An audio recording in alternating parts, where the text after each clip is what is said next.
ওসমান হাদির উপর সম্প্রতি যে হামলার ঘটনা ঘটেছে, জড়িতদের প্রাথমিকভাবে চিহ্নিত করা গেছে, তাদের কাউকে ছাড় দেওয়া হবে না। পরাজিত ফ্যাসিস্ট শক্তি এদেশের পবিত্র মাটিতে আর কোনোদিন ফিরে আসবে না।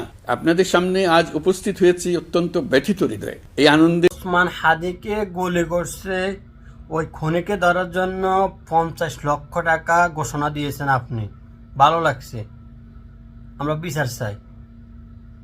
কিন্তু আমার একটা কথা আছে, ওসমান হাদিকে গুলি করে মারছে, 50 লক্ষ টাকা আপনি ঘোষণা দিয়েছেন, অথচ আপনি একটা জিনিস দেখেন, 1,20,00,000 প্রবাসী, 1,20,00,000 প্রবাসী, একজন প্রবাসী যদি ওইখান থেকে অসুস্থ হয়ে মারা যায়, তাকে বাংলাদেশে নেওয়ার জন্য বাংলাদেশের বিমান তাকে নিষিদ্ধ করা হয়।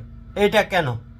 তাহলে আমরা প্রবাসীরা বাংলাদেশের অর্থনীতিকে চাক্কা ঘুরেতেছি, বাংলাদেশের জন্য এত কিছু করতেছি, সব কিছু বাংলাদেশের অবদান হলো এখন প্রবাসীরা।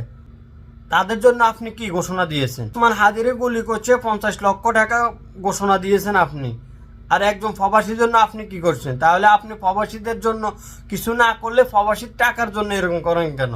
প্রবাসীদের টাকা ব্যাংকে দিব না হুন্ডিতে দিব, সেটা একান্ত প্রবাসীদের ব্যাপার। আপনি আবার শিখে দিতেছেন প্রবাসীরা যদি ব্যাংকে টাকা না দেয়, তাদেরকে তাদের মা বাপ, তাদের বউ, তাদের ছেলে মেয়ে সবাইকে জেলে নিয়ে যাবেন, হাজতে নিয়ে যাবেন। এটা কি আপনার বাপের দেন আইন?